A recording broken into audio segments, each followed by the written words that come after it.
بسم اللہ الرحمن الرحیم. ویلو کو سپورٹ کیجیے گا, چینل کو سبسکرائب کیجیے گا.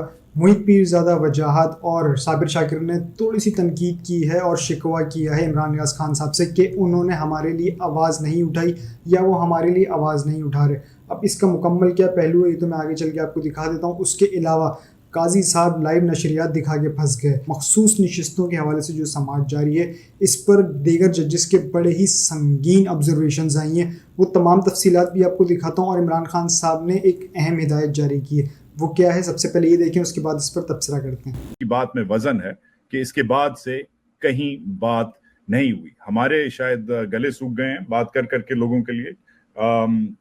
اس میں بہت سارے لوگ ہیں, عمران ریاض Khan being chief among them, اور بھی بہت سارے لوگ ہیں. کبھی کوئی ایسا مینشن کرتا ہے تو گالی دیتا ہے, تنقید ہی کرتا ہے, ویسے کسی نے نہیں کیا. اب صابر نے آج کلیئر کیا ہے کہ چونکہ ذکر کر ہی دیا ہے تو عمران ریاض خان, جن کو میں تھوڑا سا ایک چیز اس میں کہہ دوں کہ عمران ریاض خان جو ہیں ان کو بہت بہادر سمجھا جاتا ہے. انہوں نے اتنا تک نہیں کیا کہ جب ہمارے اوپر یہ کیسز بنائے گئے تو کسی بھی لوگ میں اتنا ہی ذکر کر دیتے کہ بھائی یہ سب لوگ جو ہیں, یہ تو بہت عرصے سے حیرانگی کی بات ہے, یہ صابر شاکر, محیط پیرزادہ, وجاہت سعید وغیرہ جو ہیں یہ تو مدتوں سے پاکستان میں نہیں تھی, یہ ایبسکانڈر کیسے ہو گئے. ویسے ان کو ان کے تمام جتنے فالو کرتے ہیں وہ لوگ ان کو بہادر اور جرأت ترین سمجھتے ہیں. میں نے کم از کم 10 سے زیادہ ویلاگز ان کے لیے کیے. میں عمران ریاض کا کیس لے کے عمر عطا بندیال کے پاس گیا, میں نے سارے میڈیا کو اکٹھا کیا, کسی کو اس وقت بھی ہمت نہیں ہوتی تھی. میں نے چیف جسٹس عمر عطا بندیال کو مختلف جسٹسز کے تھرو اپروچ کیا. میں نے ان کے سامنے پٹیشن رکھی. عید سے پہلے عمران ریاض کو رہائی میری وجہ سے ملی تھی جب فرسٹ ٹائم اٹھایا تھا. یہ سارا ڈرامہ ڈھکوسلا پاکستان کے اندر میرا منہ آپ نے کھولوا دیا ہے. مجھے یہ ساری حقیقتیں ان کی اچھی طرح سے جو پاکستان کے اندر بیٹھے ہوئے ویلاگر ہیں, جو داغڑی ہیں, اچھی طرح سے مجھے ان کی نظر آ رہی ہیں. اخباروں کو دیکھ لیں ان کی کیا صورتحال ہے. یعنی ایک لائن آپ نے لکھنی تھی نا کہ یار یہ لوگ تو 25 اکتوبر 2022 سے ایک آدمی پاکستان میں نہیں ہے, آپ اس کو کہتے ہیں ایبسکانڈر ہے, دوڑ گیا یہاں سے. وجاہت سعید خان یہاں پہ 2018 سے کولمبیا یونیورسٹی میں بیٹھا ہوا تھا, آپ کہتے ہیں کہ یہ ایبسکانڈر ہے. شاہین سے بھائی یہاں پہ 20 سال سے نہیں, آپ کہتے ہیں ایبسکانڈر ہے. کس قسم کی بکواس اور بہتان آپ نے لگائی ہوئی ہے, لیکن شرم ان کو نہیں آتی. اور یہ بھی صابر شاکر صاحب کہہ رہے تھے کہ ان کی مجبوریاں, اور یار یہی تو ان کی 70 سال سے مجبوریاں اس قوم کی. اس قوم نے پتہ نہیں اس کا فیوچر کیا ہے. صابر شاکر سے یہ پوچھیں کہ ذرا آنیسٹلی سے بتا دیں, مسکرا دے رہے, پاکستان کا مستقبل کیا نظر آتا ہے صابر شاکر؟ مجھے ایک جملے میں بتائیں کیا مستقبل ہے پاکستان کا؟ اگر یہی منافقت اگر اس قوم کو ڈیفائن کرتی ہے, یہی منافقت, یہ ہاتھی کو چوہا کہہ سکتے ہیں, چوہے کو ہاتھی کہہ سکتے ہیں. دن کے دن یہ قانون کی کتابیں, سورج نکلا ہوگا 12 بجے کا وقت ہے پاکستان میں, اب قانون کی کتابیں اور سیکشن 212 سیکشن 56 میں لکھا کہ یہ سورج نہیں ہے, یہ رات کا وقت ہے. یہ حالات ہے پاکستان کے. بتائیں مجھے صابر اس ملک کا کیا فیوچر ہے؟ دیکھیں بتا دینا ایک دفعہ منافقت. To what my Lord Justice Mansoor Ali Shah has just stated. What you have argued is, in other words, you are asking this apex court vested with jurisdiction, extraordinary jurisdictions as well, that only look at 185, and thus what would be the effect?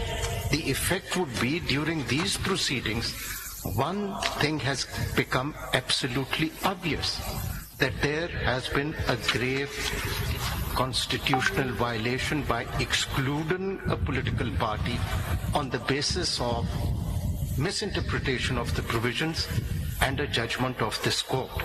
So now, indirectly, this apex court would be validating a grave constitutional violation and thus invoking the doctrine of necessity again.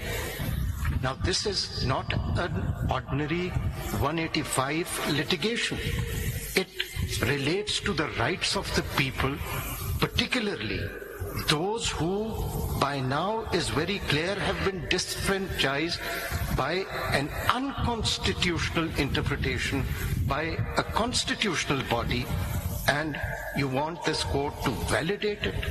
And adding to that, I mean, all we want to say, adding to that, this is not a case کہ پٹواری نے زمین کسی کی inter party لے لی ہے تو ہم نے کہا 185 میں دیکھنا ہے, وہ آرڈر آپ نے چیلنج نہیں کیا, آپ نہیں کر سکتے. This is not that. Please try to look at this as an election matter, which is perhaps something that one has to look into. It's a sui generis. It's a different kind of set of proceedings. Go under 185. We're looking at the electorate, we're looking at the national elections, the apex court national election, the electorate, the millions of people who voted. what I find very difficult is to look one segment of the election and ignore a very grave illegality that occurred just a minute before it, which led to that problem.